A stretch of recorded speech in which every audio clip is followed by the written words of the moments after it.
Jadi tentu agak sulit kita mengatakan penyebab kematian berjamaah itu apakah sama atau seragam atau beda-beda. Kemudian selain kematian berjamaah, banyak juga yang sakit secara berjamaah yang juga diagnosisnya sama, yaitu kelelahan. Kemudian pemilu 2024 terdapat yang saya baca 820.161 tempat pemungutan suara, sehingga diperlukan 5.741.127 orang untuk mengisi posisi petugas KPPS, baik itu di dalam negeri maupun di luar negeri. Mungkin juga nanti istilah penyelenggara ini perlu karena di pemilu ini, petugas pemilu ini istilahnya penyelenggara bukan pekerja, sehingga mungkin itu alasannya sulit untuk disebut sebagai pekerja. Itulah juga kenapa misalnya pembantu rumah tangga atau asisten rumah tangga kadang-kadang sulit untuk dijadikan pekerja karena namanya bukan pekerja, disebutnya pembantu atau asisten rumah tangga. Kalau disebut pekerja tentu ada hubungannya dengan sistem ketenagakerjaan. Kemudian berikutnya pada tahun 2024 melihat ada kesibukan. Pertama, durasinya sangat panjang. Kemudian saya baca dilanjutkan dengan pilkada dengan pentahapan yang cukup padat, dengan agenda juga yang cukup banyak, membuat penyelenggara pemilu mungkin merasa berat. Hal lain, saya mengatakan bertekanan tinggi karena sudah terjadi sebelum pasangan calon itu terdapat banyak sekali drama politik hukum, baik di KPU, di Mahkamah Konstitusi, KPK, kepolisian, dan kejaksaan. Itu saya lebih melihatnya sebagai drama politik hukum. Kemudian ada isu cawe-cawe, sekarang ada isu ketidaknetralan, ada isu satu putaran, itu juga menjadi tekanan bagi penyelenggara pemilu. Bahkan saya mengatakan bahwa tekanan-tekanan itu, kemudian kematian dan sakit yang terjadi tahun 2019 itu menjadi momok dan teror bagi penyelenggara pemilu yang ada sekarang. Kalau kita perbaiki namanya menjadi pekerja pemilu sekarang. Saya juga membaca bahwa belum jelas apakah pekerja pemilu 2024 ini sudah didaftarkan menjadi peserta jaminan sosial, baik jaminan kecelakaan kerja, karena nanti juga ada penyakit akibat kerja, jaminan kematian, dan seterusnya. Kemudian baru-baru ini saya menyaksikan di TV seorang anggota KPU daerah mengatakan bahwa bila ada pekerja pemilu, mereka mengatakan penyelenggara pemilu yang sakit, maka pihak puskesmas daerahnya sudah siap untuk menanganinya, dan mengatakan bahwa biaya ditanggung oleh BPJS Kesehatan. Jadi artinya kelihatannya KPU atau pemerintah akan mendorong semua yang sakit atau mengalami kecelakaan kerja atau penyakit akibat pemilu ini akan didorong ke BPJS Kesehatan. Karena itu saya mengatakan bahwa pekerja pemilu yang mengalami kecelakaan atau penyakit akibat kerja maupun kematian tidak menjadi tanggung jawab BPJS Kesehatan, karena sudah ada BPJS Ketenagakerjaan yang menjadi penanggung jawabnya. Kok hilang itu ya?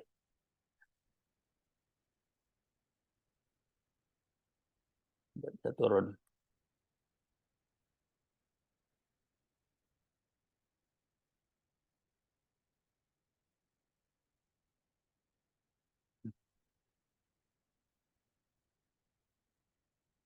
Nggak bisa tak.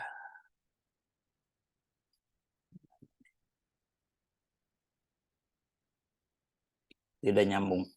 Ntar dulu ya. Saya bacakan saja sebagai catatan saya bahwa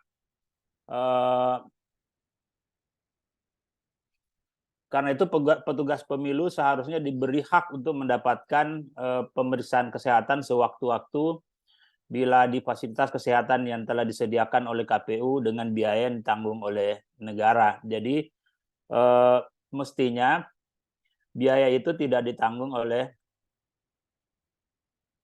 luar ya.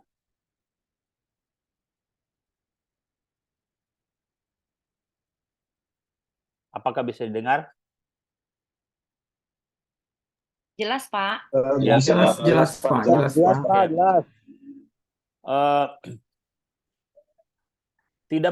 Seharusnya itu tidak menjadi tanggung jawab BPJS Ketenagakerjaan. Karena menurut pemahaman saya bahwa kalau BPJS Ketenagakerjaan menanggung itu, maka pendapat saya bahwa itu adalah fraud yang nyata yang dilakukan oleh BPJS Ketenagakerjaan. Karena mestinya penyakit akibat kerja, kalau memang disebut penyelenggara pemilu sebagai pekerja, maka harusnya ditanggung melalui mekanisme lain, yaitu melalui jaminan kecelakaan kerja atau penyakit akibat kerja. Karena itu harus pekerja pemilu ini harus didaftarkan di BPJS Ketenagakerjaan. Kemudian harusnya ada pemeriksaan berkala memang dilakukan. Karena itu saya usulkan bahwa seharusnya penyelenggara pemilu ini betul-betul sebelum bekerja itu atau sebelum pada saat rekrutmen itu diseleksi dengan baik. Dilakukan medical check up dengan baik. Apa urgensi melakukan medical check up? Yang pertama adalah untuk menyeleksi siapa yang mampu dan siapa yang tidak mampu untuk mengemban tugas sebagai pekerja pemilu. Yang kedua, untuk mengetahui status kesehatan petugas sebelum bekerja. Dengan mengetahui status kesehatan sebelum bekerja, maka kita bisa memfollow up atau menindaklanjuti ketika dia bekerja. Kemudian untuk mengatur penempatannya, artinya begini, bisa saja ada yang kesehatannya betul tidak prima, tidak sempurna, karena saya biasa mengatakan usia di atas 50 tahun itu semua orang pasti ada sakitnya. Tidak ada yang sempurna, tidak ada sakitnya sedikit pun. Tapi bukan berarti dia tidak bisa bekerja. Karena itu tentu perlu diberikan pekerjaan yang pas dengan kondisi kesehatannya. Kemudian keperluan lainnya sebagai dasar untuk perawatan berikutnya. Kemudian bila terjadi risiko sakit atau meninggal massal seperti pada tahun 2019, maka hasil pemeriksaan awal pada saat MCU dan perawatan setelahnya dapat menjadi dasar bagi penegakan hukum setelahnya. Jadi kita bisa menelusuri bahwa yang bersangkutan memang sudah ada penyakitnya sebelumnya. Tetapi kalau tidak ada atau nanti penyebab kematiannya tidak berhubungan dengan penyakitnya, tentu kita mencari penyebab lain. Kemudian bila yang memiliki penyakit kemudian tidak memungkinkan menjalankan tugas kepemiluan yang cukup berat, maka sebaiknya tidak diterima atau diterima dengan beban tugas disesuaikan. Atau bila dalam pelaksanaan dalam menjalankan MCU awal sampai pada hari H terjadi pekerja pemilu mengalami sakit yang menyebabkan tidak memungkinkan untuk menjalankan tugasnya secara mutlak, maka sebaiknya dibebas tugaskan. Karena itu petugas pemilu seharusnya diberi hak untuk mendebatkan pemeriksaan kesehatan sewaktu-waktu di fasilitas kesehatan yang telah disediakan oleh KPU dengan biaya yang ditanggung oleh negara. Kalau misalnya telah didaftarkan ke BPJS Ketenagakerjaan, maka sebaiknya seharusnya ditanggung oleh BPJS Ketenagakerjaan. Saya juga pernah mengusulkan bahwa 3 hari setidaknya sebelum hari H sebaiknya seluruh pekerja pemilu melakukan pemeriksaan kesehatan untuk mengetahui status kesehatan terakhir sebelum menjalankan tugas yang berat tersebut. Kemudian dilakukan latihan fisik rutin dan konsumsi makanan bergizi yang seimbang. Minta saran dan konsultasi kepada dokter, psikolog, karena kalau misalnya mengalami tekanan psikis, maka perlu konsultasi psikolog, kemudian petugas kesehatan lain yang telah ditunjuk. KPU Pusat harus rutin berkoordinasi dengan Kementerian Kesehatan untuk menyiapkan fasilitas kesehatan, petugas kesehatan, ambulans, setidaknya H-1 sampai seluruh rangkaian kegiatan selesai.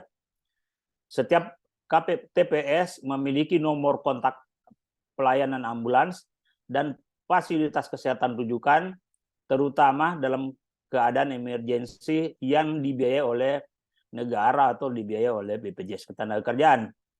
Bila ada kasus kematian, apalagi mencurigakan atau kematian berjamaah, maka seharusnya dilakukan pemeriksaan forensik oleh dokter spesialis forensik. Karena itu, seharusnya polisi mengajukan permintaan pemeriksaan forensik. Tentu dokter forensik tidak akan melakukan pemeriksaan apabila tidak ada permintaan dari polisi. Kalau yang saya tahu itu aturannya seperti itu. Dia tidak serta-merta ada yang meninggal massal kemudian keluarganya datang ke laboratorium forensik untuk melakukan pemeriksaan. Berikutnya adalah tujuan pemeriksaan forensik adalah untuk mengetahui penyebab kematian yang sebenarnya, dan yang kedua agar menjadi pelajaran guna antisipasi pada penyelenggaraan berikutnya. Dan yang ketiga menurut saya sangat penting adalah agar tidak terjadi penyebaran sakwa sangka atau fitnah yang belum tentu kebenarannya. Jadi selama ini kita saling bersakwa sangka karena tidak ada pemeriksaan, tidak lakukan bedah mayat sehingga kita tidak mengetahui penyebab kematian yang sebenarnya. Catatan terakhir saya adalah bahwa besok malam tanggal 4 Februari ada debat terakhir dengan tema umum adalah kesejahteraan. Antara ini yang akan dibahas adalah kesejahteraan sosial, menyangkut jaminan sosial, dan juga tema tentang ketenagakerjaan. Karena itu menurut saya mestinya, karena penyelenggara pemilu ini pekerjaannya sangat berat dan menyangkut masa depan bangsa dan negara, mestinya juga tema-tema tentang pekerja pemilu juga diangkat menjadi tema debat terakhir ini, atau menjadi bahan debat dalam pembahasan tentang kesejahteraan sosial dan ketenagakerjaan. Kemudian selanjutnya menyarankan kepada KPU untuk memastikan apakah pekerja pemilu yang telah direkrut telah didaftarkan sebagai peserta jaminan sosial di BPJS Ketenagakerjaan, kemudian memperhatikan durasi kerja yang panjang, beban kerja, dan tekanan psikologis yang kemungkinan diterima oleh pekerja pemilu 2024 dibanding 2019. Maka tidak menutup kemungkinannya peristiwa 2019 akan berulang, kecuali apabila kita melakukan kewaspadaan yang cukup tinggi. Sehingga kalau memang penyebabnya karena beban kerja, maka beban kerja itu bisa diminimalkan risikonya. Demikian saya sampaikan, mudah-mudahan ini bermanfaat bagi kita semua. Billahi taufiq wal hidayah. Assalamualaikum warahmatullahi wabarakatuh. Waalaikumsalam. Waalaikumsalam warahmatullahi wabarakatuh. Baik, terima kasih Bapak Dr. Zainal Abidin. Slide-nya bisa ditutup. Slide-nya di mana? Oke. Ya. Baik, terima kasih Bapak.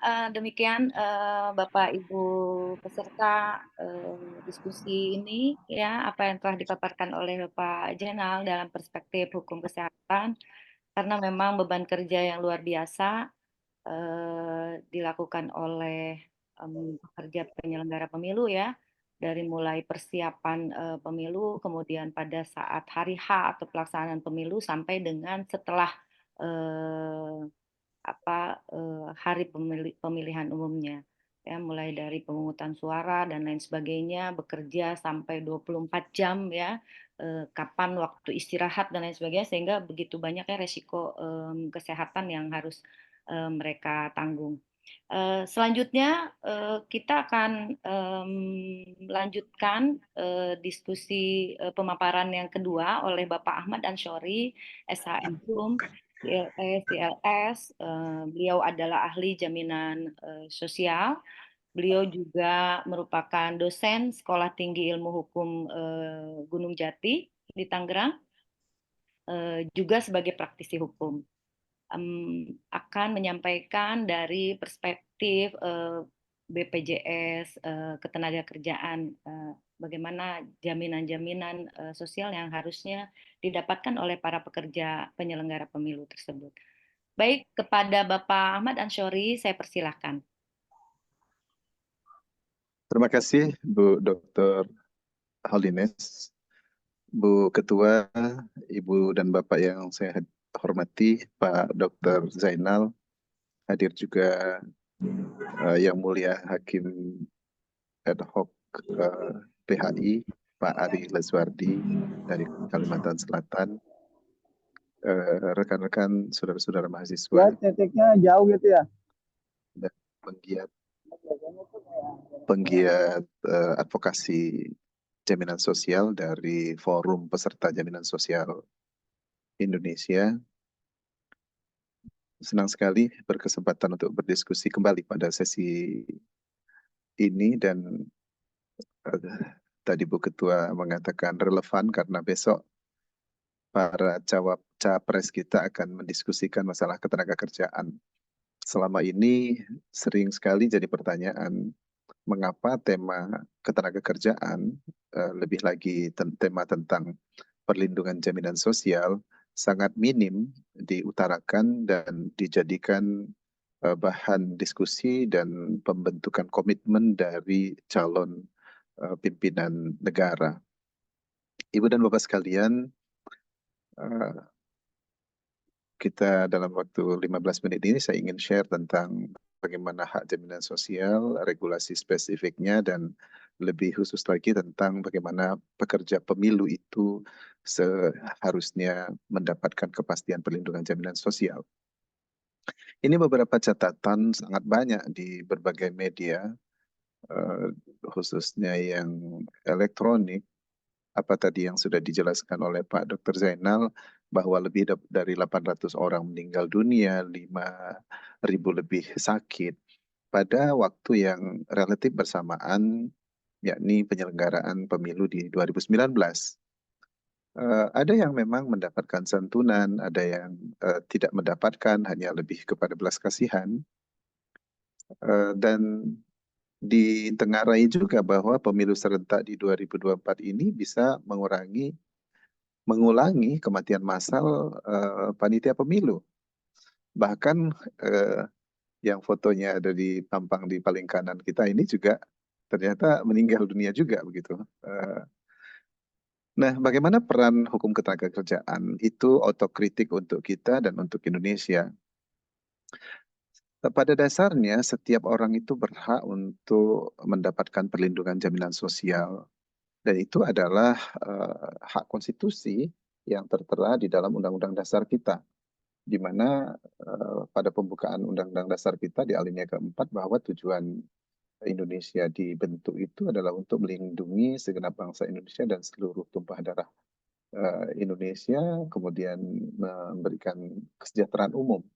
Nah, ketiadaan atau kealpaan dalam memberikan hak jaminan sosial bagi setiap penduduk itu secara pasti akan meniadakan kesejahteraan umum, karena bagi siapapun yang tidak mendapatkan hak jaminan sosialnya, dia kehilangan sangat banyak hal. Kalaupun tadi kita katakan ada yang mendapatkan santunan, angkanya tidak sama antar daerah, bergantung ke daerah masing-masing. Tetapi yang jelas hilang bagaimana dengan pensiunnya kalau misalnya ahli warisnya itu ada. Kemudian bagaimana membiayai anak-anaknya yang bersekolah, karena dalam perlindungan jaminan sosial itu ada hak untuk beasiswa. Nah, tadi Pak Zainal menjelaskan dengan cermat tentang pekerja, apakah termasuk pekerja ini si penyelenggara pemilu ini, karena tidak disebut pekerja, tidak ada kata pekerjanya di sana. Yang pastilah itu adalah pekerja, karena definisi pekerja itu adalah setiap orang yang bekerja dan mereka adalah bekerja dengan menerima upah atau gaji atau imbalan dalam bentuk lain. Jadi apapun istilahnya, dia adalah pekerja. Kemudian pemberi kerjanya jelas, termasuk badan-badan lainnya yang mempekerjakan tenaga kerja. Jadi tidak ada kerancuan definisi sebetulnya tentang apakah pekerja penyelenggara pemilu ini adalah pekerja dan adalah berhak. Tetapi inilah Indonesia, memang kadang-kadang huruf dan koma itu menjadi sangat signifikan, kehilangan esensi dari satu kebijakan atau regulasi bahkan. Ibu dan Bapak, saudara-saudara sekalian, kita pahami bersama bahwa jaminan sosial itu adalah hak konstitusi setiap warga negara pada pasal 28H ayat 3 di Undang-Undang Dasar kita. Kemudian dia merupakan wujud dari tanggung jawab negara dan dia adalah hak dari setiap orang. Kemudian tujuannya adalah asas kemanusiaan dan memastikan bahwa jaminan sosial itu sebagai lekat dengan martabat dari setiap orang. Ada memang bisa diberikan dalam bentuk bantuan, tapi itu sifatnya charity yang meletakkan tangan di bawah. Sedangkan jaminan sosial itu bukan pemberian, itu adalah hak yang melekat pada setiap orang. Dari sisi dasar regulasinya sudah jelas, ada pasal 33 Undang-Undang Dasar bahwa segala sesuatu itu untuk kesejahteraan rakyat Indonesia. Ada Undang-Undang 40 tentang SJSN, Undang-Undang 24 tentang BPJS, Undang-Undang nomor 5 tentang pemilihan kepala daerah, dan seterusnya. Artinya tidak ada yang tidak jelas pada dasarnya.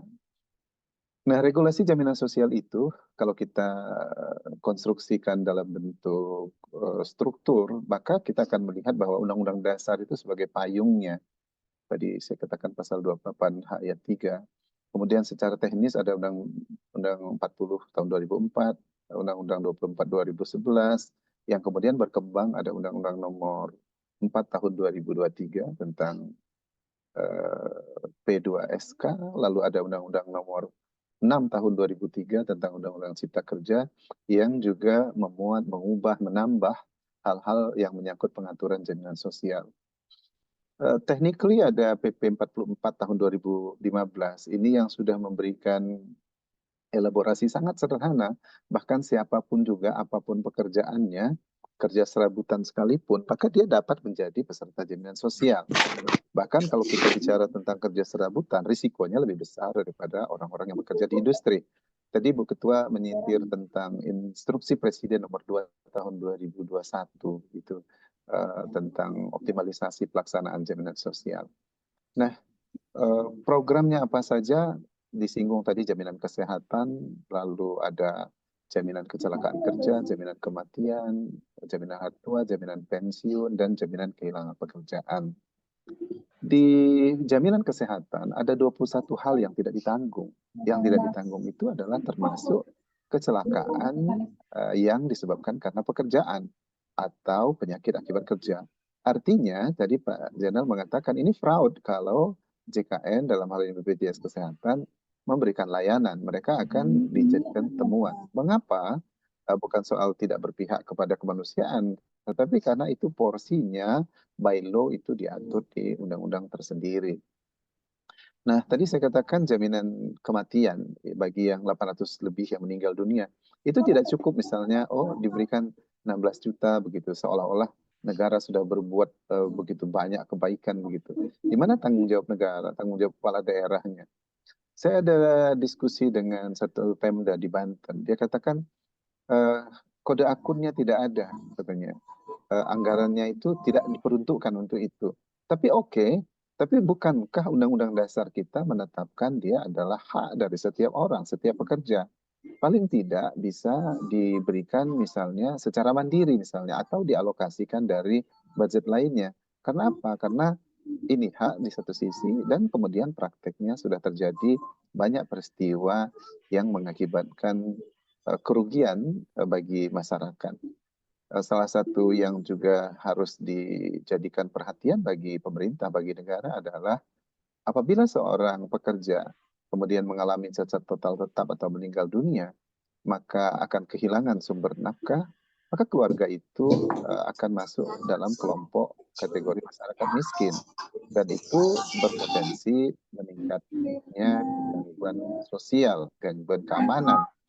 Belum lagi kita bicara tentang masa depan, pendidikan, stunting, dan sebagainya. Jadi efeknya sangat luas, hanya disebabkan karena kealpaan, kegagalan berpikir tentang bagaimana hak jaminan sosial seorang pekerja atau setiap pekerja itu harusnya dipenuhi. Nah, ini sudah pernah ada yang jadi Ibu dan Bapak, tidak seluruh pekerja penyelenggara pemilu itu tidak terdaftar. Khusus untuk KPU itu terdaftar. Mereka terdaftar dan mereka sudah banyak melakukan klaim gitu, apakah kecelakaan, kematian, hari tua, jaminan pensiun juga ada yang mendapatkan. Hanya KPU itu kan yang paling sedikit jumlahnya, yang paling banyak itu misalnya yang di daerah-daerah.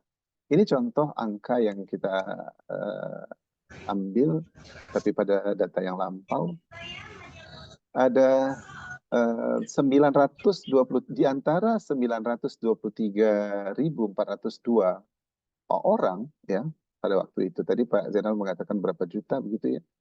Itu yang terdaftar itu 25.000, artinya 3% dari jumlah yang terlindungi gitu. Nah, kalau kita ambil misalnya mana provinsi yang besar misalnya, kalau ada asas misalnya skala prioritas, padahal tidak layak menetapkan perbedaan atas nama skala prioritas untuk hal-hal yang menyangkut hak asasi. Ini sebetulnya bisa dimaknai dengan sangat sederhana ketika ada komitmen yang benar tentang bagaimana melindungi pekerja pemilu dalam jaminan sosial. Petugas ad hoc itu ada misalnya 8 juta orang, periode bekerjanya ada yang 8, ada yang 1 bulan begitu ya. Ini adalah honornya berapa setiap bulannya, berapa iuran per bulannya. Kalau seluruhnya itu 72 miliar, yang sangat-sangat sedikit kalau dibandingkan dengan 71 triliun anggaran APBN gitu yang diperuntukkan untuk pemilu kita gitu ya. Kemudian jumlah pengawasnya yang belum terdaftar, belum dilindungi, bagaimana di TPS-nya. Kalau kita lihat secara keseluruhan, karenanya Indonesia, kalau Ibu Ketua tadi menyinggung tentang universal coverage untuk perlindungan bagi pekerja, maka dengan perilaku menyimpang dari Indonesia untuk memastikan pekerjaannya terlindungi, izinkan saya menggunakan istilah yang kasar, perilaku menyimpang, karena saya membayangkan bagaimana Korea Selatan itu 99% lebih penduduknya terjamin dalam jaminan sosial ketenagakerjaan. Tetangga kita Malaysia itu hampir 90%. Lah kita di Indonesia dari populasi usia kerja, kemudian angkatan kerja yang bekerja 138 juta, berapa banyak yang menjadi peserta? Itu tidak lebih dari 19 juta berbanding 138 juta. Mengapa saya akhirnya memilih diksi perilaku menyimpang gitu. Kemudian Bapak, saya kira kita paham semua bahwa regulasi sudah lengkap, komitmen yang rendah, sementara risiko yang pasti dihadapkan pada setiap orang yang bekerja, tidak terkecuali pekerja pemilu.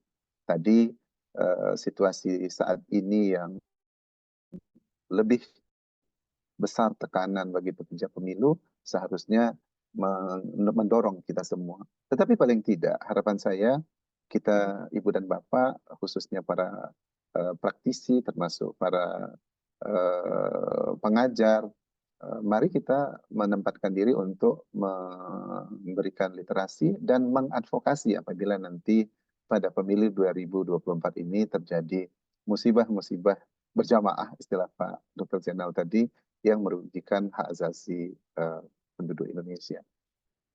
Setiap pekerja, apapun pekerjaannya, berhak atas perlindungan jaminan sosial, dan pekerja pemilu adalah pekerja dengan risiko tinggi, ada musibah di 2019, kemudian tanggung jawab perlindungan itu ada pada pemerintah, pada lembaga penyelenggara pemilu, dan tidak didaftarkannya pekerja pemilu pada program jaminan sosial ketenagakerjaan adalah pelanggaran hak konstitusi. Sekaligus kalau kita lihat di Undang-Undang 39 2019 tentang HAM, maka dia juga adalah pelanggaran hak asasi manusia. Demikian Ibu Ketua, Ibu dan Bapak sekalian, saudara-saudara yang saya hormati, saya akhiri presentasi ini. Assalamualaikum warahmatullahi wabarakatuh. Waalaikumsalam. Waalaikumsalam warahmatullahi Wabarakatuh. Terima kasih banyak. Lengkap ya perspektif dari hukum kesehatan, ya, begitu pentingnya resiko-resiko kesehatan bagi pekerja penyelenggara pemilu, apalagi sudah didukung dengan sebetulnya regulasi yang ada ya di Indonesia ini. Berikutnya saya persilahkan kepada Bapak Ibu untuk sesi tanya jawab. Dapat secara langsung ditanyakan kepada para narasumber atau ada komen. Saya persilakan Bapak Ibu. Kolom chat atau langsung Bu? Bisa, kalau mau langsung silakan Bapak. Terima kasih. Saya perkenalkan, saya Arif dari Kediri, termasuk dari anggota FP Jamsos juga, selaku KPPS juga, yang selaku di bawah. Nah, ini saya hanya ingin tanya, implementasinya setelah mengetahui kematian yang besar di tahun kemarin, untuk tahun ini yang dipaparkan itu sudah dilakukan atau belum ya? Satu itu. Untuk yang kedua, karena ini sudah melanggar hak konstitusi yang sesuai disampaikan oleh Bapak narasumber tadi, jadi secara hukum berarti tidak sah karena penyelenggara ini melakukan kesalahan hukum, berarti proses hukum atau proses KPU atau penyelenggara pemilu di tanggal 14 Februari berarti kan tidak sah, ngoten nggih. Maksudnya seperti itu kah? Cukup sekian. Terima kasih. Terima kasih Pak Arif.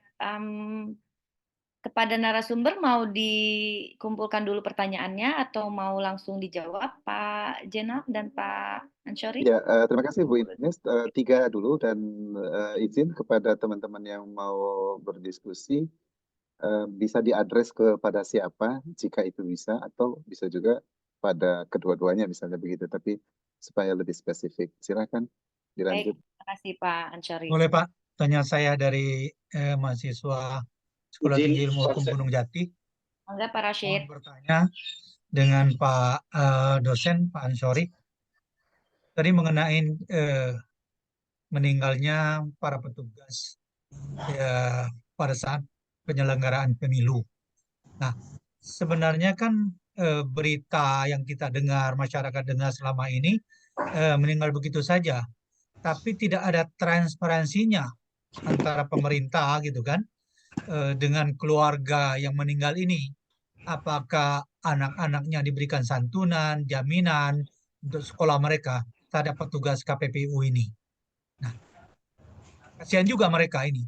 Nah, kan baru terjadi periode itu, sebelumnya belum pernah terjadi. Tidak berharap yang akan datang terjadi seperti itu. Nah, ini yang dipertanyakan oleh masyarakat sebenarnya. Ada apa sebenarnya? Kan? Sebelum-belumnya tidak pernah terjadi.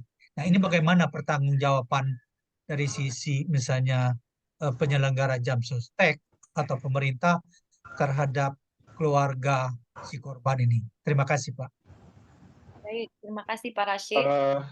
Izin Bu, Assalamualaikum. Waalaikumsalam. Silakan Pak Hairudin. Baik, kami dari mahasiswa STH Gunung Jati di Eksekutif 39, juga salah satu mahasiswa dari Pak Ansori. Mohon izin Pak dosen. Ya, silakan Pak.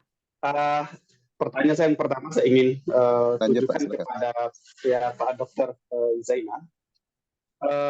Begini, mohon izin nih sebelumnya Pak Dokter bahwa memang persoalan jam sostek ketenagakerjaan kita ini bukan ketenagakerjaan ya, bukan hanya ketenagakerjaan tapi memang jaminan kesehatan masyarakat, dan ini juga beberapa kali kami diskusikan juga dengan dosen kami Pak Ansori beberapa waktu yang lalu, dan mungkin di forum ini akan sedikit saya ulas kaitan dengan persoalan ini. Secara regulasi mungkin jaminan kesehatan masyarakat kita ini sudah sangat bagus, akan tetapi memang bahwa di tataran praktek masyarakat kita yang menerima jaminan kesehatan ini seolah-olah memang diperlakukan tidak sebagaimana mestinya di lembaga-lembaga kesehatan atau di penyelenggara kesehatan, katakanlah di rumah sakit. Ada beberapa fakta yang terjadi, misalkan bahwa beberapa banyak masyarakat kita yang harus mengantri lama bolak-balik soal administrasi kaitan dengan rumah sakit, ketika kemudian mereka harus berobat dengan kartu jaminan kesehatan dan lain sebagainya. Ini adalah cerminan bahwa memang di sektor kesehatan persoalan ini tidak pernah terselesaikan Pak Dokter, dan sebagai dokter misalnya, kenapa kemudian ini saya tanyakan kepada Pak Dokter Zainal bahwa mungkin sebagai dokter problem kita ini ada di mana sih di tenaga kesehatan ini untuk melayani masyarakat kita yang memang berobat atau kemudian mendapatkan hak kesehatannya melalui jaminan kesehatan, katakanlah jam sostek dan lain sebagainya, apakah itu adalah jaminan ketenagakerjaan dan lain sebagainya. Kemudian yang kedua kepada dosen kami Pak Dr. Pak Asrori, bahwa saya ingin katakan seperti ini Pak dosen menuju. Mungkin di sejajaran KPU misalnya, katakanlah KPU atau Bawaslu, tentu mereka sudah didaftarkan di jaminan kesehatan ketenagakerjaan misalnya, tetapi katakanlah anggota-anggota KPPS yang beberapa hari kemarin dilantik, itu tentu saya rasa tidak mungkin didaftarkan itu, atau mungkin saya yang mengklaim salah. Nah, hal-hal yang muncul kemudian adalah kita tahu bahwa penyelenggaraan pemilu pada tahun ini adalah penyelenggaraan pemilu yang paling rawan menurut saya dari sederetan pemilu sebelumnya.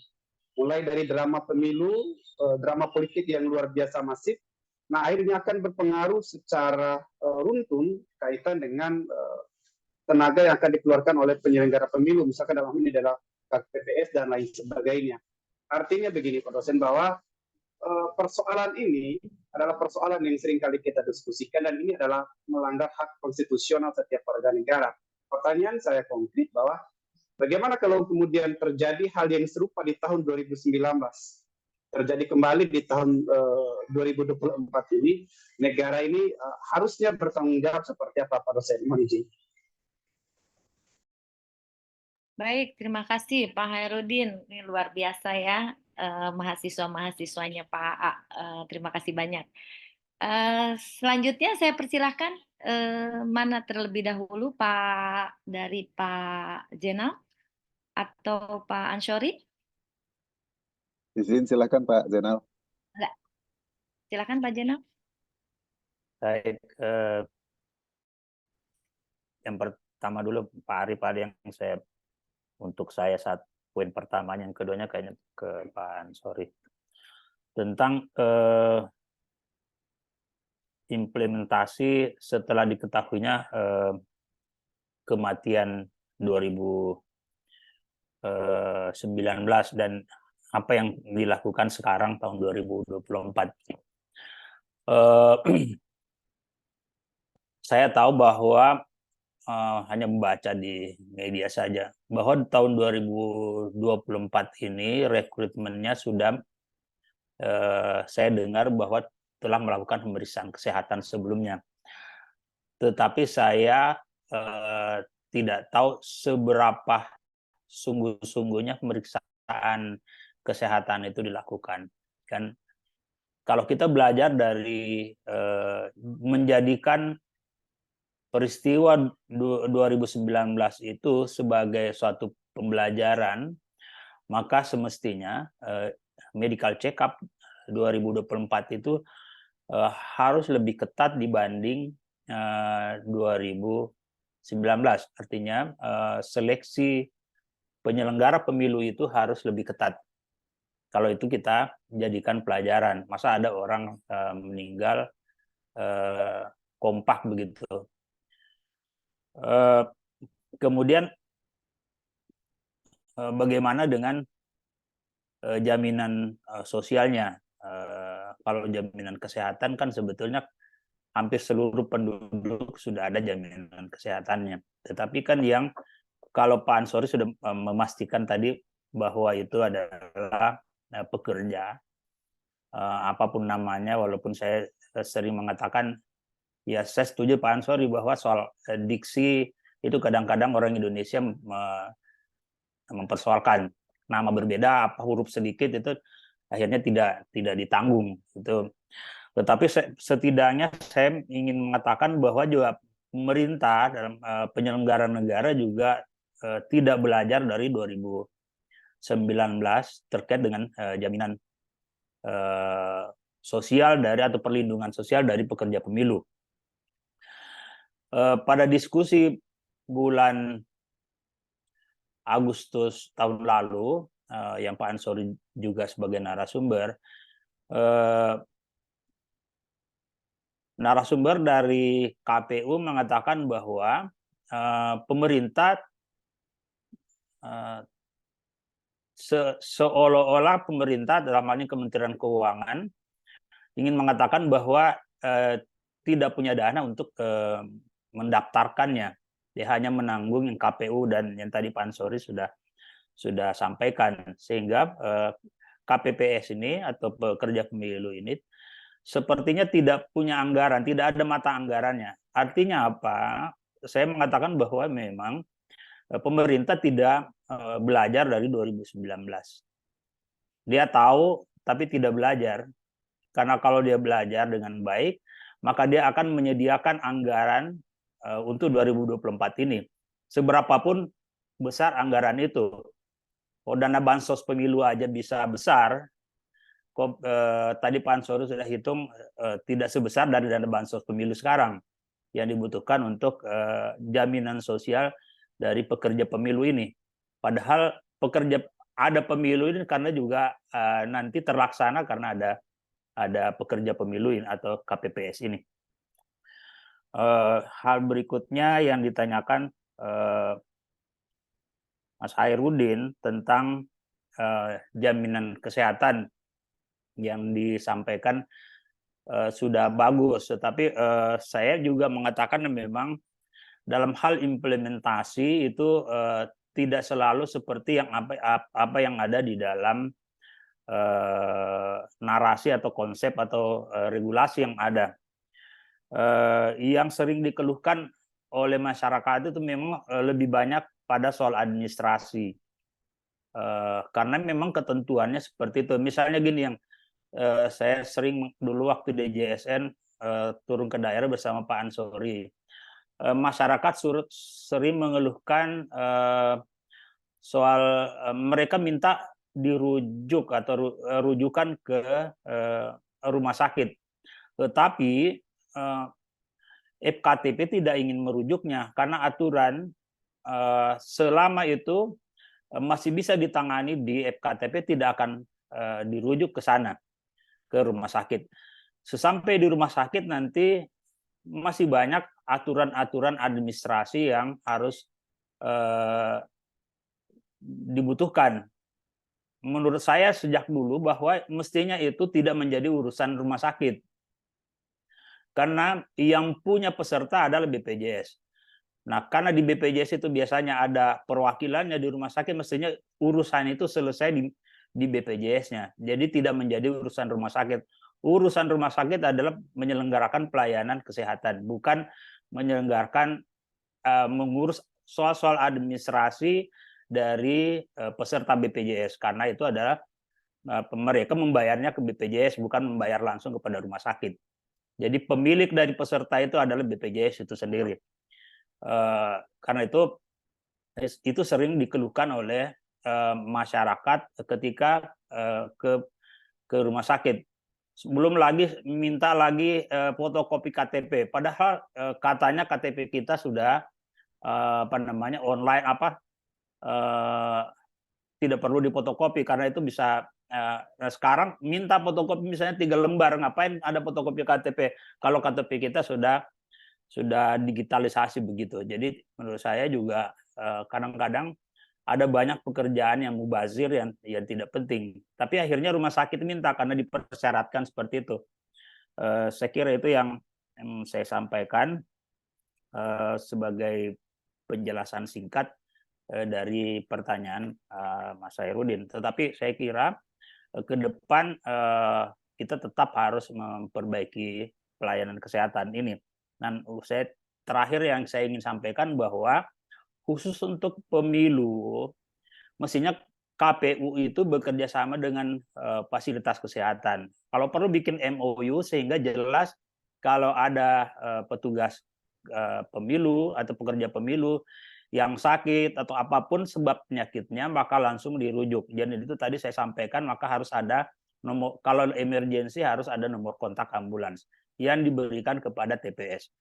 Jadi bukan peserta yang sakit itu kemudian atau petugas yang sakit itu nyari-nyari ambulans, nyari-nyari saya harus kemana, enggak. Itu KPU yang ngurus itu dan sudah jelas kemana akan menjadi rujukan. Jadi tidak seluruh puskesmas, tidak seluruh klinik itu menjadi rujukan untuk pelayanan pekerja pemilu ini, tetapi harus ada ditunjuk khusus oleh KPU sehingga itu jelas kemana petugas pemilu kalau membutuhkan pelayanan kesehatan. Demikian. Assalamualaikum warahmatullahi wabarakatuh.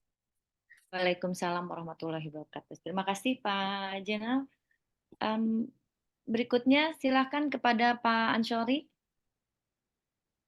Yang Ya, nomor terima 2 kasih belum Bu terjawab, Dr. Bu. Kolimes. Mohon izin. Ya. Yang nomor 2. Masih Kan ada 2 pertanyaan. Yang pertama dari kan Pak Arif. Oke, akan saya jawab Pak Arif. Pak Arif nanti Pak Ansori jawab. Oh, nggih. Ya. Terima kasih. Ya, terima kasih Ibu dan Bapak atas pertanyaan-pertanyaan yang luar biasa, dan saya juga membaca ada satu pertanyaan dari Ibu Komang. Beliau ini adalah aktivis perlindungan jaminan sosial untuk pekerja dan masyarakat di Bali. Pertanyaan melalui chat, nanti saya sekaligus respon. Dari Pak Arif Nurul tadi di Kediri, apakah penyimpangan dari pemenuhan hak jaminan sosial, hak azazi dalam memperoleh jaminan sosial untuk para pekerja pemilu ini apabila tidak diberikan, itu memiliki konsekuensi terhadap keabsahan pemilu? Tentu saja tidak, karena peraturannya berbeda dan di Undang-Undang Pemilu tidak memuat tentang keabsahan atau tidaknya yang dikaitkan dengan perlindungan hak para pekerja pemilu. Itu jelas. Jadi tapi bahwasannya ada kecacatan dalam penyelenggaraan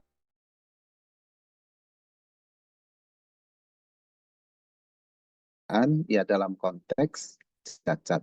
Ya, bagaimana tahun 2019, siapa yang bisa menerima dengan enteng-enteng saja bahwa lebih dari 800 orang meninggal serentak gitu, dan mereka adalah orang-orang yang diberikan mandat oleh sistem untuk menjadi pekerja dalam rangka penyelenggaraan pemilu. Tentu saja itu satu musibah yang sangat besar. Saya sering mengilustrasikan meskipun ini tidak tepat ya. Ada anomali ketika misalnya ada satu penerbangan pesawat terbang dengan berpenumpang katakanlah 20 orang. Lalu jatuh pesawat itu kemudian meninggal dunia. Apa yang akan terjadi? Itu lembaga internasional tentang keselamatan penerbangan itu berwenang melakukan investigasi. Lembaga internasional itu. Lalu dia akan dicermati, diamati, didiskusikan, dipersoalkan, diperjuangkan. Bedanya di mana? Ya mereka jatuh untuk kepentingan sendiri, cuma bedanya meninggal ketika jatuh di pesawat. Lah ini 800 orang lebih meninggal dunia bersamaan di seantero Indonesia saat melaksanakan tugas negara, kok diam-diam baik begitu. Itu yang saya maksud anomali begitu ya. Ada paradoks gitu. Kemudian dari Pak Rasid, apakah ada santunan untuk anak-anak korban yang dalam kasus 2019 misalnya ya? Ada yang mendapatkan 36 juta, saya dengar. Ada yang mendapatkan itu 10 juta. Artinya berbeda-beda antar daerah. Padahal undang-undang kan sangat jelas. Tadi kalau Pak Zainal katakan alasan dari KPU itu tidak ada anggaran, kita bisa melihat bahwa desakan kepada pemerintah untuk bertanggung jawab atas pemenuhan hak jaminan sosial para pekerja pemilu ini sudah dilakukan secara formal dalam berbagai rapat resmi begitu. Alasan dari Kementerian Keuangan khususnya memang disebutkan tidak ada cukup anggaran. Tetapi alasan itu sangat tidak masuk akal. Mengapa? Karena mereka mengatakan, bahkan tertulis ini di dalam surat Menteri Keuangan, kalau ada yang meninggal maka akan diberikan santunan sebesar 16 juta kalau saya tidak keliru. Nah, tentu ini dianggarkan. Padahal berapakah biaya yang dibutuhkan untuk melindungi pekerja pemilu? Termasuk misalnya yang 800 orang yang meninggal dunia tadi. Itu cukuplah dengan Rp16.800 per orang. Sesederhana itu gitu ya. Untuk teman-teman yang aktivis ahli hisab itu kan tahu berapa rokok itu satu bungkus ya. Atau bakso satu mangkok begitu, berapa ribu gitu. Nah untuk Rp16.800 maka hak azazi masyarakat Indonesia untuk mendapatkan jaminan sosial ketika mengalami risiko itu tidak dipenuhi begitu. Jadi ini kesalahan berpikir sebetulnya, bukan soal anggaran. Ada ketidakjelasan komitmen. Oleh sebab itu saya di beberapa diskusi sering saya katakan, kalau ada kebutuhan prioritas mengedukasi masyarakat tentang jaminan sosial, maka sebetulnya yang perlu diedukasi itu adalah penyelenggara negara, penentu kebijakan, tidak terkecuali para pejabat-pejabat itu. Masalah untuk 16.800 dari ada yang honornya sebulan itu ada 1 juta lebih, itu tidak bisa dilakukan, itu mustahil gitu. Ya, mustahil. Kemudian dari Pak Hairudin tadi sudah dijawab dengan tuntas oleh Pak Zainal, terima kasih. Lalu dari Bu Komang ini pertanyaan menarik ini. Bagaimana kalau pekerja penyelenggara pemilu itu, misalnya di KPPS kah, dia saksi kah gitu ya, tenaga penyuluh misalnya, dia itu sudah terdaftar. Karena apa? Karena dia kan bukan profesi utama itu. Ini kan hanya dalam 1 bulan atau lebih, lalu spesifik beberapa hari saat penyelenggaraan pencoblosan pemilu. Nah, bagaimana kalau dia ini juga punya warung begitu, lalu Bu Komang sudah mendaftarkan mereka sebagai peserta jaminan sosial kecelakaan kerja, jaminan kematian, atau bahkan jaminan hari tuanya sebagai peserta pada bukan penerima upah. Nah, kalau saya tidak keliru, nanti Bu Komang bisa cek ke teman-teman di BPJS setempat. Kalau sudah terdaftar sebagai BPU, maka sebagai KPPS tidak lagi bisa didaftarkan sebagai BPU juga. Artinya dia harus penerima upah. Dan sebetulnya memang sebagai KPPS ini kan menerima upah, apapun namanya, atau itu honor misalnya. Dan tadi semantik di Indonesia ini sangat unik. Ketika dikatakan, oh kan tidak ada upah, yang ada honor. Itu kan sama saja dengan orang mengatakan, kenapa food estate itu diserahkan kepada Kementerian Pertahanan, bukan Kementerian Pertanian misalnya. Oh itu karena ada ketahanan pangan, ada kata ketahanannya gitu. Ini kan Abu Nawas saja nggak menggunakan istilah-istilah seperti itu. Jadi logika berpikirnya yang tidak tepat. Saya kira itu, mudah-mudahan Bu Holina saya sudah menjawab dari Pak Arif Nurul, kemudian Pak Rashid, serta Bu Komang. Terima kasih. Baik, terima kasih Pak Ansyari. Kita masih ada waktu ya, Bapak Ibu sekalian, jadi masih bisa 1 sesi lagi pertanyaan. Ada lagi dari teman-teman? Ini sangat menarik ya, luar biasa apa yang disampaikan oleh Pak Ahmad. Iya, tadi sekaligus sambil menunggu pertanyaan berikutnya, pertanyaan dari Pak Rashid tadi ya, misalnya ada yang saya perhatikan ada yang diberikan 36 juta ya bagi ahli waris yang meninggal itu. Di dalam PP 44 2015 Junto PP 82 2019, sekarang ada lagi Junto ketiganya PP 49 tahun 2023. Nah, seharusnya dia mendapatkan 42 juta ditambah beasiswa untuk 2 orang anaknya, ditambah manfaat jaminan pensiun.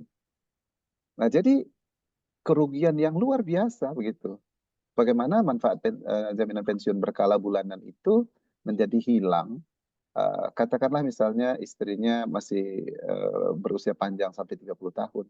Maka seharusnya selama 30 tahun itu ada yang namanya manfaat pensiun berkala. Dan itu tidak ada begitu. Juga demikian untuk pembiayaan dukungan biaya kuliah anak-anaknya sampai S1 misalnya. Juga tidak ada. Jadi the damage itu kerusakan itu sebetulnya masif begitu, bukan biasa-biasa saja. Demikian. Baik, terima kasih Pak Ansyari. Tadi saya lihat ada Pak Umar Kasim ya. Boleh. Ya, selamat pagi menjelang siang Pak Umar. Pak Umar juga sebagai pengurus ya, senior di P3HKI. Mangga Pak Umar. Baik, terima kasih Ibu Sekjen.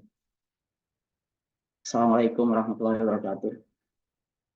Ini mengisi waktu ya. Waalaikumsalam warahmatullahi wabarakatuh.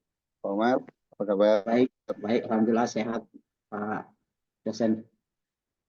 Saya kebetulan sebagai pekerja walaupun bukan dalam hubungan kerja, tapi saya sedikit ingin bertanya mengenai BPJS ini. Seingat saya, yang pernah saya dikasih tahu orang bahwa BPJS ada 2. Tadi sudah dijelaskan oleh Pak Dokter bahwa ada BPJS Kesehatan dan ada BPJS Ketenagakerjaan. BPJS Ketenagakerjaan ada program JKK dan SKM, ada JKM, JHP, JP, JKP, jaminan kehilangan kerjaan. Nah, terkait dengan forum hari ini yang konon forum hukum, tentu tidak mungkin JHP kayaknya, tidak mungkin JP pensiun, dan tidak mungkin JKP. Yang memungkinkan JKK SKM, JKK dan Sarjana Santunan Kematiannya, dan JKM sendiri. Tapi persoalannya secara hukum masukkan. Karena di hukum mengatakan peserta adalah setiap orang, termasuk orang asing, yang telah membayar iuran. Nah, mungkin tadi Pak Dokter sudah menyinggung, ada iurannya nggak ini? Nah, kemudian yang di cover kalau memang JKK dan SKM-nya, santunan kematiannya, adalah kecelakaan kerja yang terjadi dalam hubungan kerja. Pasalnya begitu, kebetulan walaupun saya sarjana hukum bodoh, tapi saya baca-baca kayak gitu pasalnya, Pak. Di dalam hubungan kerja katanya, artinya berdasarkan perjanjian kerja. Nah, masalahnya apakah misalnya ini peserta atau penyelenggara, istilah Pak Dokter tadi, penyelenggara pemilu ini, apakah mereka dalam hubungan kerja berdasarkan perjanjian kerja dengan bosnya, yaitu KPU? Nah, mungkin itu pertanyaan pertama. Ya. Kemudian, kalau kita melihat dalam hubungan kerja, dan memang ada yang luar hubungan kerja berdasarkan waktu itu awalnya Permen 24 kalau nggak salah tahun 2011, dimasukkanlah bahwa iurannya orang yang bukan dalam hubungan kerja itu adalah lampiran permen katanya waktu itu. Sekarang lampiran PP, lampiran 2 PP, yaitu bahwa bukan penerima upah. Itu mungkin ini memang bukan penerima upah ya, karena kan dia bukan perjanjian kerja yang sesuai pasal 1 angka 30. Tapi di luar hubungan kerja itu bisa nilai kontrak bangunannya misalnya, atau nilai kontrak jalan atau jembatannya. Nah, kalau kita lihat tabelnya itu yang paling tinggi adalah iurannya 207.000 per orang. Misalnya ada konstruksi kayak kemarin jembatan kayu Kampung Melayu pokoknya di jembatan layang Kampung Melayu ambruk itu dibayar atas dasar iuran kontraktor senilai 207 per ini. Memang tergantung resikonya sih, apakah high risk yang 0,24 atau apakah low risk yang 0,24 atau high risk yang 1,74. Itu memang persoalan. Tapi di sini dicantumkan iurannya 207 apa jumlah, nah tinggal nanti dihitung. Apakah KPU menyerahkan 207 kali sekian ratus ribu ya ke peserta penyelenggara pemilu? Apakah itu dibayar? Nah, itu mungkin memang jadi persoalan tersendiri yang mungkin harus dipertanyakan. Nah, menurut hemat saya, walaupun tadi masih debatable apakah ini dapat di-cover atau tidak, sepertinya dasar hukumnya nggak kuat untuk mengikut sertakan gitu. Karena bukan dalam hubungan kerja, pasalnya masih berbunyi begitu. Walaupun Bapak tadi, Pak Ansori, mengatakan bahwa kadang kita hanya berkutat di persoalan titik koma dan kata atau kalimat. Nah, tapi kalau pasalnya memang bunyi begitu, salah juga kita kalau mengcover yang coverage-nya tidak masuk gitu. Dan ini iuran mereka kan iuran bulanan, walaupun memang pemberi kerja yang membayar, yaitu yang tadi mungkin high risk-nya 1,74 atau low risk yang 0,24% itu. Nah, apakah KPU sudah membayar? Kemudian kalau dia ini masuk dalam sebagai pelayanan publik atau Rechteloosverhoudings katanya, maka mungkin ini masuknya di Askes atau BPJS Kesehatan harusnya, seperti tadi saran Pak Dokter, seharusnya mungkin memang jadi persoalan. Apakah nanti kalau misalnya terjadi suatu insiden karena dia bekerja di-cover juga oleh BPJS Ketenagakerjaan, itu menjadi persoalan. Kemudian satu hal lagi yang mungkin boleh menjadi perhatian kita, ini kan kalau tadi coverage yang bisa masuk itu hanya JKK, jaminan kecelakaan kerja. Artinya JKM, JHT, JP, JKP ini kayaknya nggak mungkin. JKK. Nah, persoalannya lagi, apakah di sana ada kecelakaan kerja? Karena kecelakaan kerja itu selain disebutkan harus dalam hubungan kerja, dia juga harus ada ruda paksa. Artinya kalau ada orang yang misalnya datang sebagai penyelenggara pemilu atau KPS terus dia memang mungkin ada jantung atau mungkin komplikasi jantung dengan panu kemudian meninggal, apakah dijamin? Enggak, tentu bukan itu, karena harus ada ruda paksa misalnya tertimpa apa ya? Tertimpa barang jatuh kemudian meninggal, itu bolehlah dikatakan kecelakaan kerja. Walaupun tadi persoalannya ikut nggak? Nah, itu masalah-masalah yang mungkin menjadi persoalan. Selain tadi pertanyaan Bu Komang, bagaimana kalau dia adalah karyawan perusahaan, dia sudah ikut peserta Jamsos, BPJS, Ketenagakerjaan, tertimpa kecelakaan kerja di sini, apakah di cover? Kemudian kalau dia karyawan DKI, di DKI itu ada namanya AKJHK, asuransi kecelakaan di luar hubungan kerja. Ini di luar hubungan kerja soalnya ini, karena dia peserta penyelenggara pemilu. Apakah sudah di cover AKDHK, kemudian di cover lagi oleh ini? Jadi double coverage yang bertumpuk-tumpuk jadinya. Nah, itu mungkin masalah yang ada di persoalan yang kita bahas pada siang hari ini.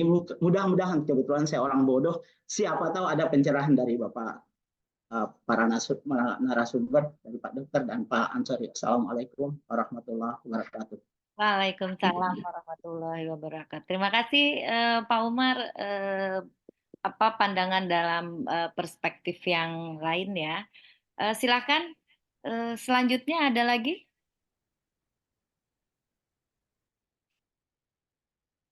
Bapak Ibu dari Gunung Jati atau dari USU, dari teman-teman peserta P3HKI yang lain? Enggak? Baik, sambil menunggu pertanyaan yang lainnya.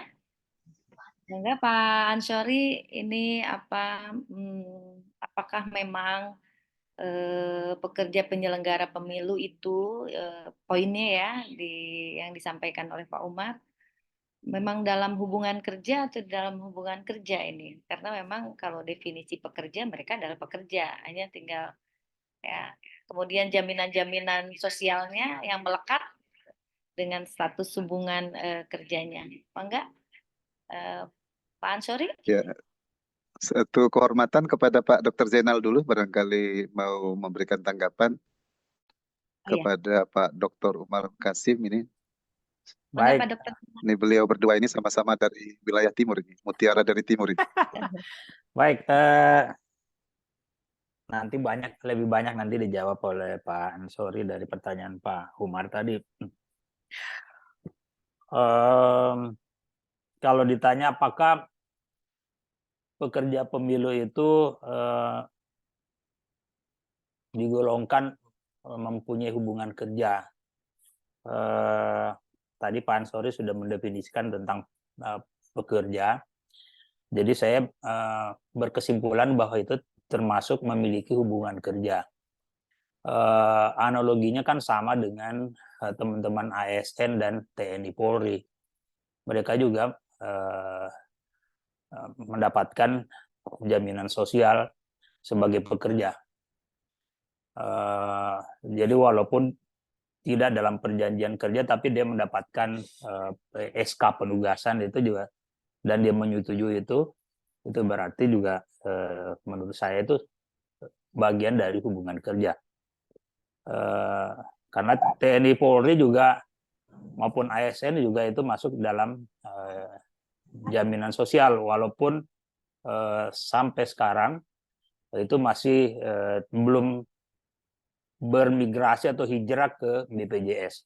Kalau tidak salah masih untuk TNI Polri masih di Asabri. Tapi itu juga di dalam Undang-Undang Sistem Jaminan Sosial akan dipindahkan ke BPJS Ketenagakerjaan. Karena itu apabila dia mengalami penyakit akibat melakukan pekerjaan atau mendapatkan kecelakaan kerja yang terkait dengan urusan kepemiluan, ya mestinya itu menjadi tanggung jawab terkait dengan kepemiluan tersebut. Jadi tidak terkait dengan yang lain. Memang persoalannya kalau orang bekerja,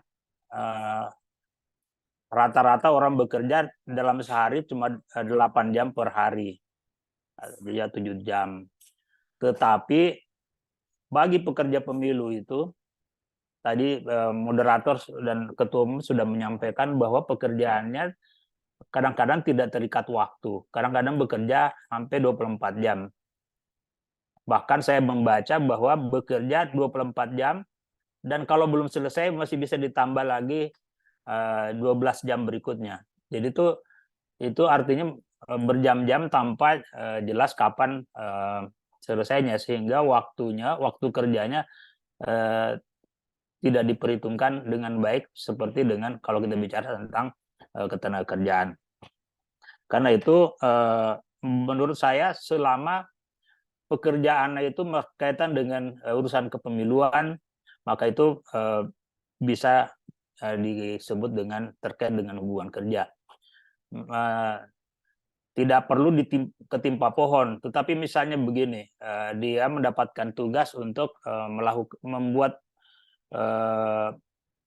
membeli atau memfotokopi ke tengah malam atau ke fotokopi atau mencetak apa, itu juga selama itu tugas pemiluan mestinya itu ditanggung.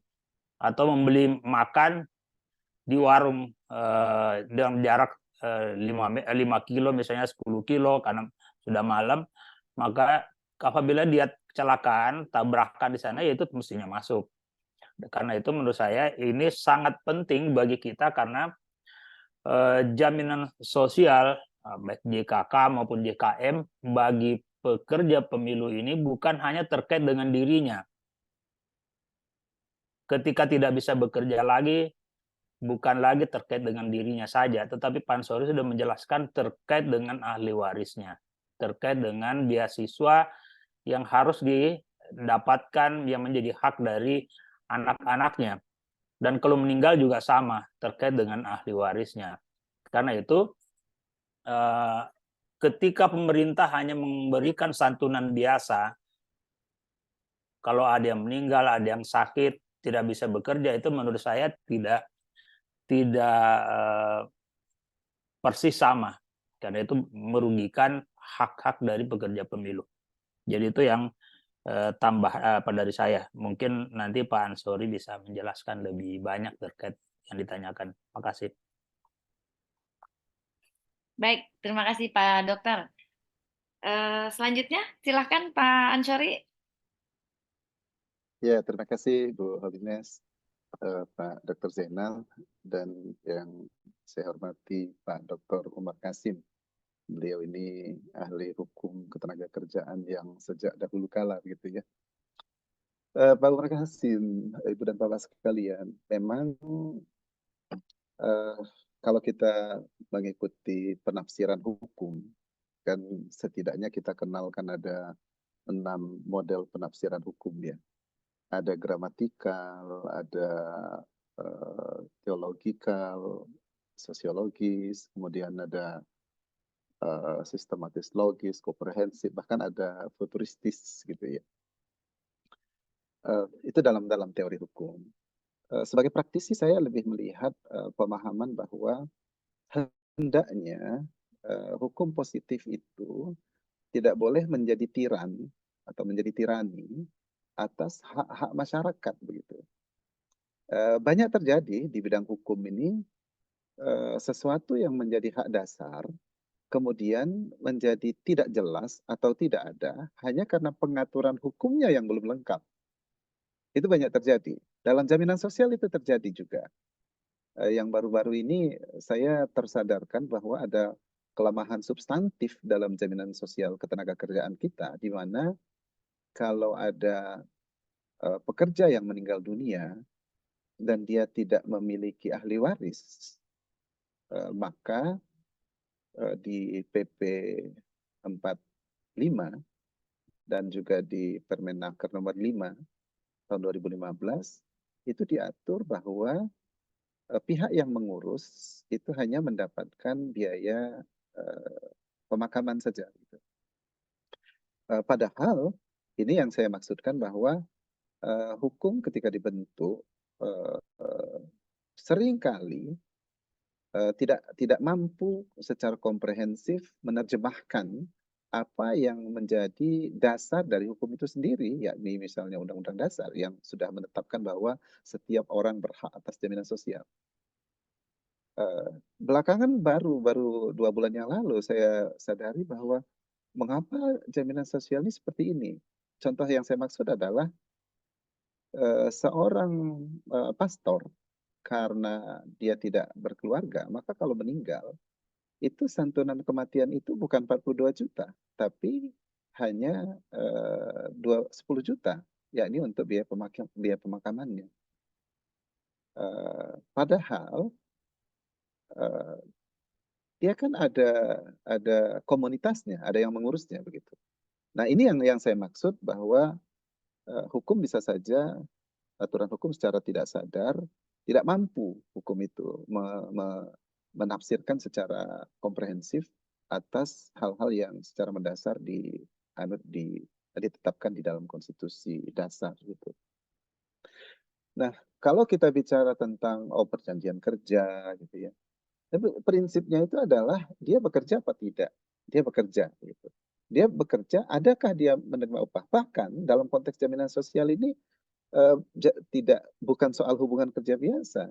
Seseorang yang bekerja tidak menerima upah sekalipun, tidak ada upah misalnya, tidak berarti kemudian hak jaminan sosialnya hilang. Nah, jadi jaminan sosial itu punya wilayah tersendiri dalam menerjemahkan bagaimana jaminan sosial diatur. Jadi Pak Umar, hemat saya, faktanya adalah dia bekerja. Ya. Soal dia padahal ruda paksa, tentu Pak Umar masih sangat ingat bahwa meninggal mendadak di tempat kerja, khusus di Indonesia ini memang agak aneh gitu ya, di negara lain tidak begitu. Itu dikategorikan meninggal mendadak yang di cover dengan model jaminan kecelakaan kerja dengan skala manfaatnya. Kalau misalnya soal ruda paksanya, ya itu penafsiran tentang kecelakaan kerja ansih gitu ya. Tetapi bisa juga dia misalnya meninggal mendadak, karena itu sudah menjadi model pengaturan manfaat jaminan sosial di Indonesia, khususnya JKK. Tadi Pak Umar menyinggung tentang asuransi kecelakaan di luar hubungan kerja. Wah, kita kembali ke sejarah masa lalu ini Pak. AKDHK ini dulu diselenggarakan oleh Jamsostek dengan bekerja sama dengan Jasa Raharja Putra, Pak. Dan itu diperintahkan dibatalkan oleh BPK. Karena itu bukan wilayahnya jaminan sosial, bukan wilayahnya jaminan sosial. Kalau mau diselenggarakan, ya diselenggarakan sendiri gitu. Kemudian, apakah manfaatnya hanya JKK saja? Ya tidak, karena juga bisa jaminan kematian. Ini kebetulan ada di dekat di rumah ini, sedang ada renovasi sedikit. Saya katakan yang punya pekerjaan ini ya mesti didaftarkan orang-orangnya. Terus didaftarkan sebagai BPU gitu ya. Apa programnya? Ya JKK dan JKM. Nah, Ibu dan Bapak, penafsiran hukum yang membatasi pada gramatikal, saya lihat menjadi hambatan besar dalam pemenuhan hak asasi manusia di bidang jaminan sosial. Saya ingin memberikan satu contoh nyata ya. Di Undang-Undang SJSN, karena model jaminan sosial di Indonesia memilih di antara berbasis pajak atau tax base menjadi berbasis iuran atau contributory base, sebetulnya ada lagi berbasis dana umat tapi tidak begitu dikenal di dunia. Nah, konsekuensinya kan harus ada iuran. Diatur di undang-undang tersebut bahwa bagi yang tidak mampu, maka iurannya ditanggung oleh negara. Contohnya pada program JKN yang di BPJS Kesehatan itu ada 124 juta penduduk Indonesia iurannya dibayarkan. Nah, menjadi dilema berkelanjutan bahwa kok jaminan kesehatan ini mengcover biaya untuk penyakit akibat kerja. Ini kan tidak termasuk dalam 21 jenis yang tidak dilayani dalam JKN, termasuk kecelakaan dan penyakit akibat kerja. bukankah pekerja miskin dan kurang mampu itu justru pekerjaannya lebih banyak? Kalau pekerja di industri kan pekerjaannya satu macam begitu. Tapi yang tidak mampu dia serabutan, dia nukang-nukang juga, kemudian penjaga malam juga, bantu-bantu orang pindahan misalnya ya, kadang-kadang di sawah misalnya gitu. Nah, artinya pekerjaannya lebih banyak, risikonya lebih besar. Nah, dari Kementerian Tenaga Kerja, Kementerian Sosial sudah menyusun sedemikian rupa komprehensif bahwa pekerja miskin dan kurang mampu itu berhak pula atas jaminan kecelakaan dan jaminan kematian melalui penerima bantuan iuran sebagaimana dimaksud di Undang-Undang SJSN.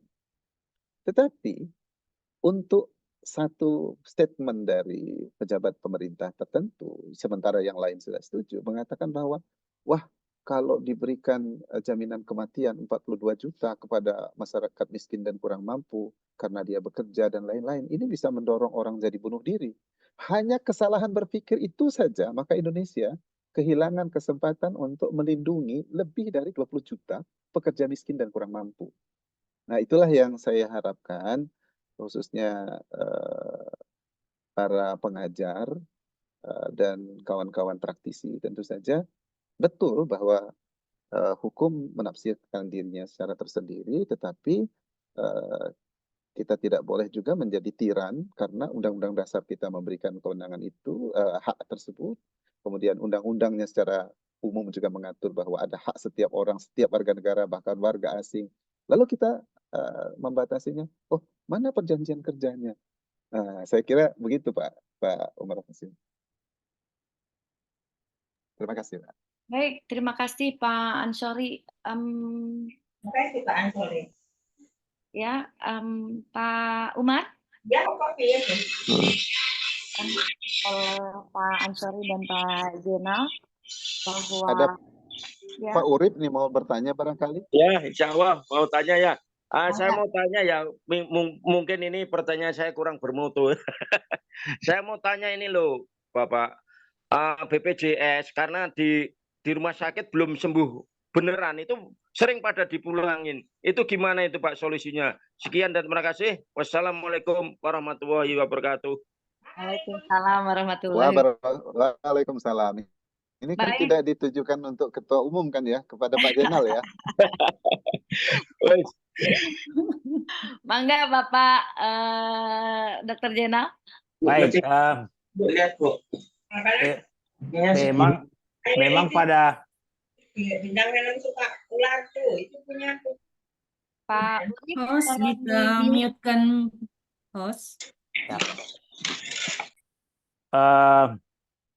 Begini, di dalam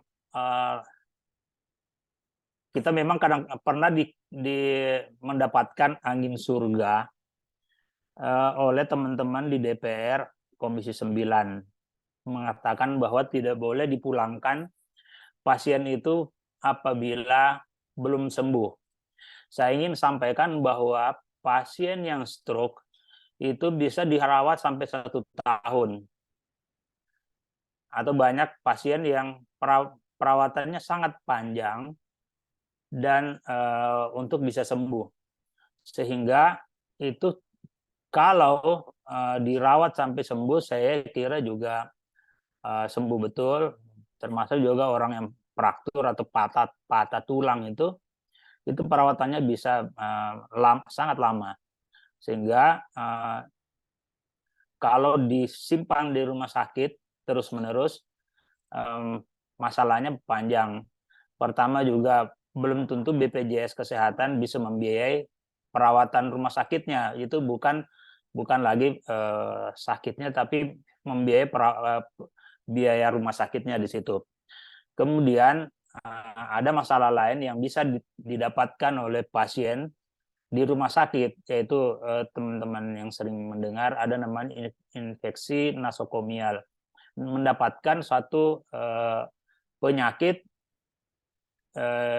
yang lain, infeksi yang seharusnya tidak perlu dia terima.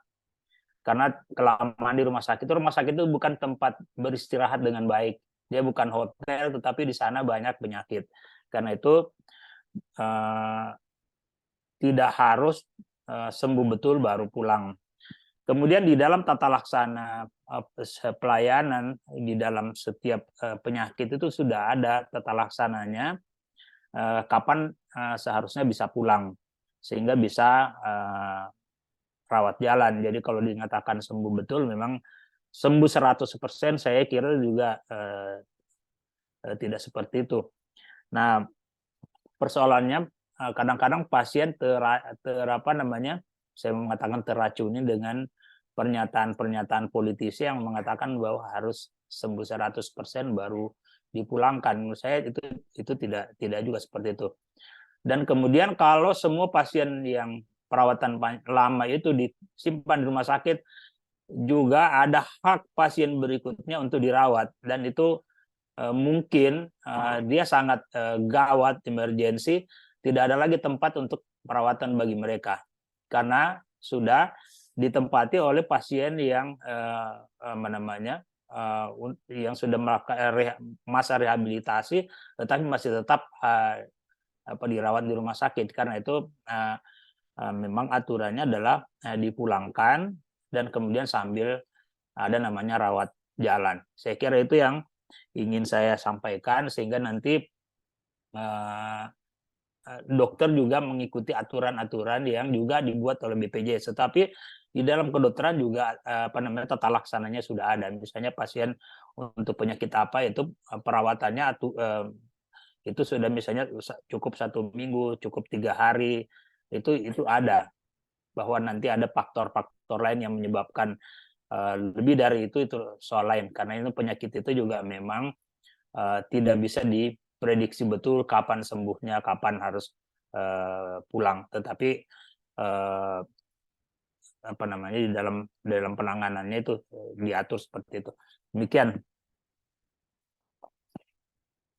Izin Pak Dokter, saya memahami konteks yang sejenis yang ditanyakan Pak Urif, di mana ada kasus dilakukan oleh beberapa oknum petugas di rumah sakit yang misalnya dia operasi begitu ya, apendisitis sebutlah misalnya, itu efek biusnya belum selesai, tapi orangnya sudah disuruh pulang gitu.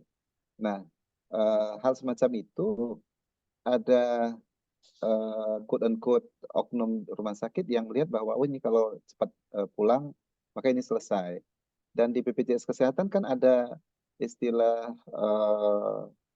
semacam readmisi begitu ya. Jadi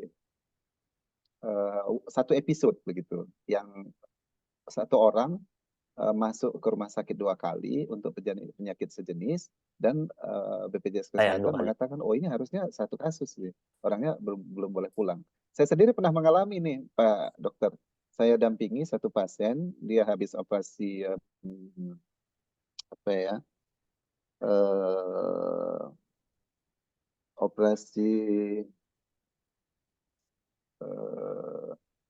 kalau yang susah duduk karena ada gangguan di anus itu.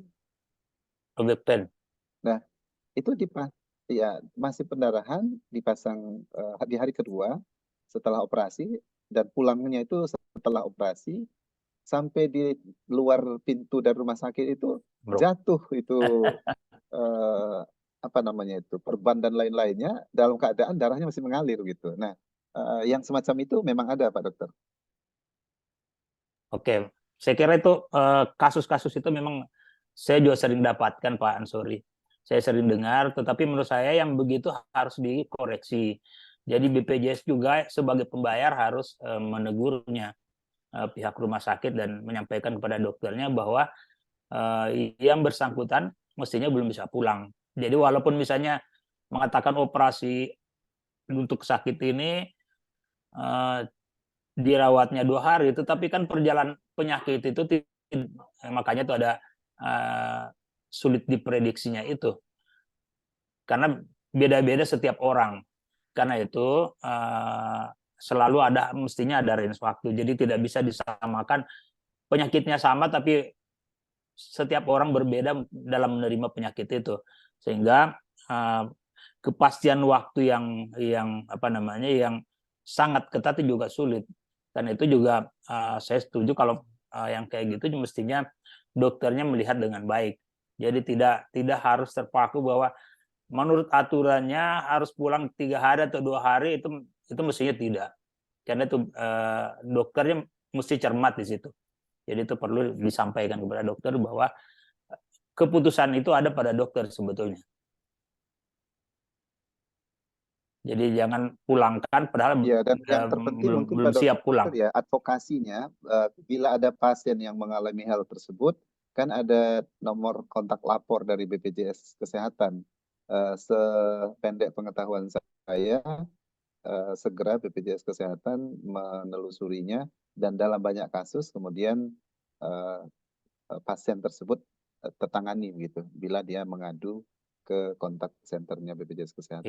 Ya, makanya itu perlu ada jaminan perlindungan dari jaminan sosial, karena sebetulnya yang punya pemilik orang itu adalah BPJS. Jadi kalau supaya ada keseimbangan. Kalau misalnya semua ditentukan oleh dokter rumah sakit, yang saya pernah tulis, kalau dokternya dan apanya beritika baik. Kalau kurang beritika baik juga bisa terjadi moral hazard di situ. Itu juga persoalan. Memperpanjang perawatan juga itu jadi persoalan, kan itu bisa disebut moral hazard. Tapi memulangkan secepatnya belum sembuh juga itu persoalan, karena itu perlu ada kontrol dari pihak pembayar mewakili pasien.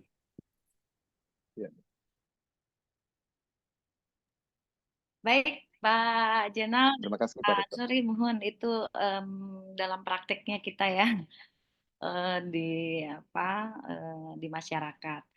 Ini masih ada 2 pertanyaan di kolom chat. Mohon izin Bu Ketum, kita bisa tambah waktu lah ya.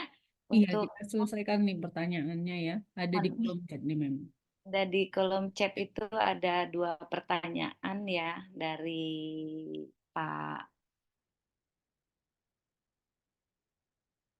masih dari Ibu Komang ya, dan satu lagi dari Pak Sagoro Edi.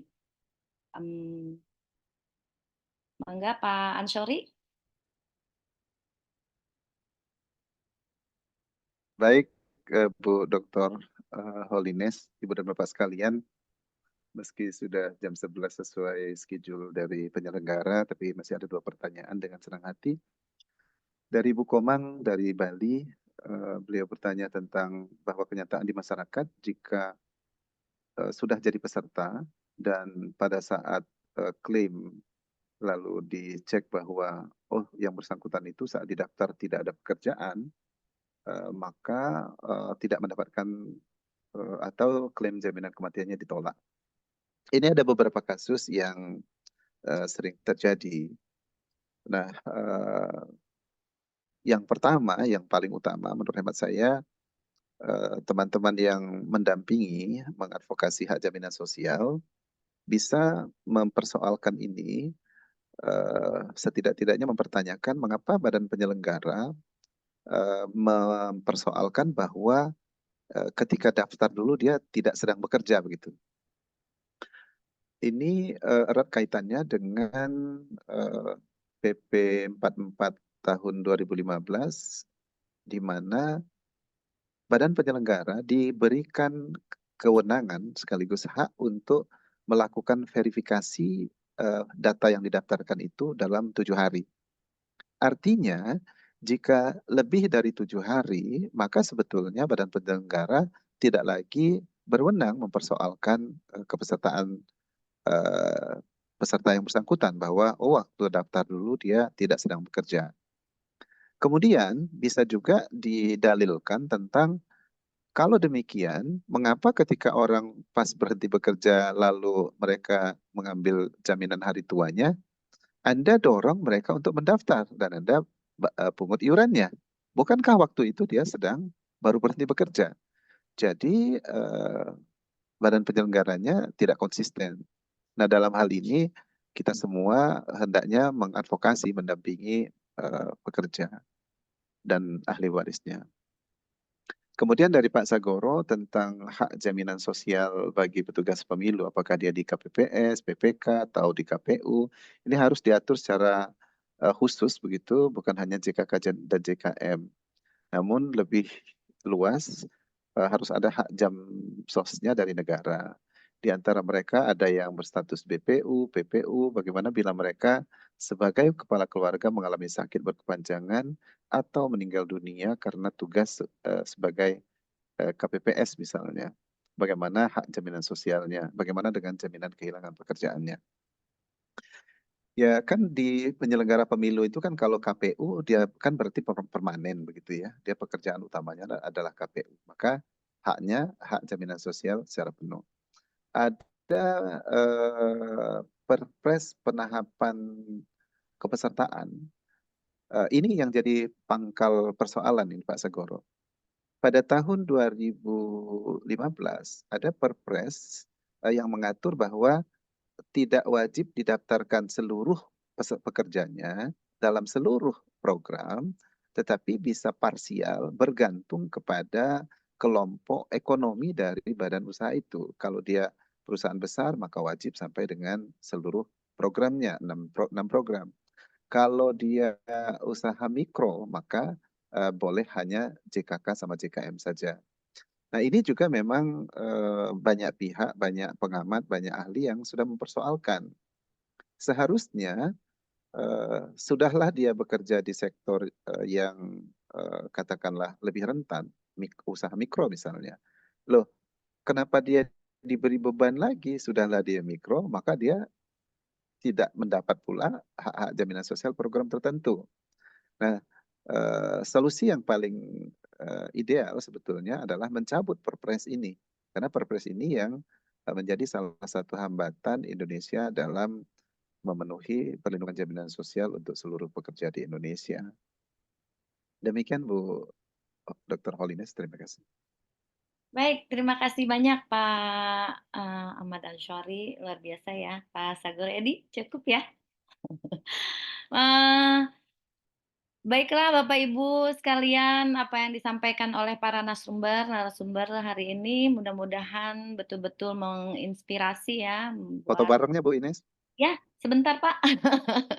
Saya mau simpulkan sedikit aja dari semuanya, bahwa tadi apa yang telah disampaikan, dipaparkan oleh para narasumber dan beberapa pertanyaan yang telah disampaikan terkait dengan pekerja dan hubungan kerja, bahwa hubungan kerja antara pekerja penyelenggara pemilu atau badan ad hoc lah di sini ya,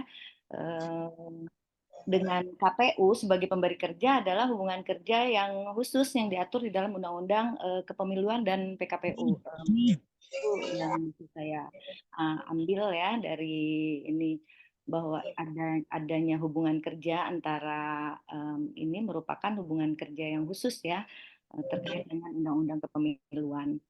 Kemudian kerangka sistem jaminan sosial nasional itu bertujuan agar seluruh pekerja dapat memenuhi hak dasar hidup yang layak dalam pemenuhan HAM, sehingga tentunya tidak saja jaminan sosial, juga jaminan kecelakaan kerja dan jaminan kematian wajib diberikan kepada para pekerja penyelenggara pemilu ini sebagai tanggung jawab dari pemerintah. Khususnya di sini mungkin KPU yang bekerja sama dengan BPJS baik kesehatan maupun ketenagakerjaan. Demikianlah Bapak Ibu poin yang bisa saya ambil dari diskusi online kita hari ini. Terima kasih banyak kepada Pak Jenal dan kepada Pak Ansari. Sebelum kita akhiri, kami dari panitia akan memberikan piagam penghargaan kepada Bapak Dr. Jainal Abidin yang akan diberikan oleh Ibu Ketum dua-duanya. Mangga panitia silahkan ditampilkan sertifikatnya. Terima kasih Pak Jainal Abidin. Sama-sama. Terima kasih banyak juga. Berkenan menjadi narasumber pada kegiatan P3HKI pada hari ini. Selanjutnya diberikan kepada Pak Ahmad Ansyari, SHM Hum, sebagai narasumber pada hari ini. Terima kasih Bu Ketua, Bu Dr. Holiness. Ya, sertifikat diberikan oleh Ibu Dr. Agusmida SHM sebagai Ketua P3HKI.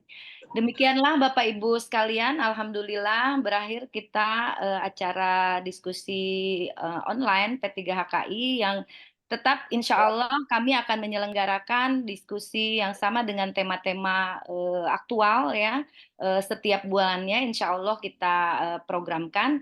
Sebelum diakhiri kita